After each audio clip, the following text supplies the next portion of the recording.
वाक़ई सरबती मेरी महफिल अरबाबिल गुज़ारिश और मेरे हम मकसद साथियों अस्सलामु अलैकुम। वालेकुम अस्सलाम। आज मुझे जिस उन्वान पर बोलने का मौका मिला है वो है यौम-ए दिफ़ा-ए पाकिस्तान।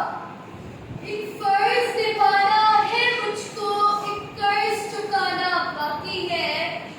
एक फर्ज निभाना है मुझको, एक कर्ज चुकाना बाकी है। कुछ खून की बूंदें हैं मुझ में, कुछ खून की बूंदें हैं मुझ में, उनको भी लुटाना बाकी है।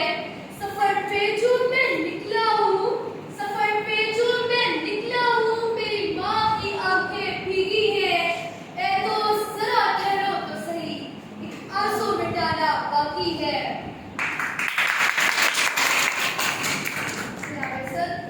पाकिस्तानी कौम ने कभी भी जंग में पहल नहीं की, लेकिन ये कौम अपना दिफा करना खूब जानती है। जाहिलियत कभी नहीं की और दिफा में कभी कोई कसर नहीं छोड़ी। दुश्मन हमें बार बार आजमा चुका है और बार बार लूटी खा चुका है। इसीलिए आज 6 सितंबर को यौम-ए दिफ़ा-ए पाकिस्तान मनाया जा रहा है। वही कौमें दुनिया में अपना वजूद बरकरार रख सकती है जो कौमें अपना मजबूत दिफा करना जानती हो। 6 सितंबर 1965 की शब पाकिस्तानी कौम ने भी गैर एलानिया जंग का मुकाबला करके ये साबित कर दिया कि ये कौम भी जाहिलियत का मुकाबला करके दुश्मन को मुंह तोड़ जवाब दे सकती है।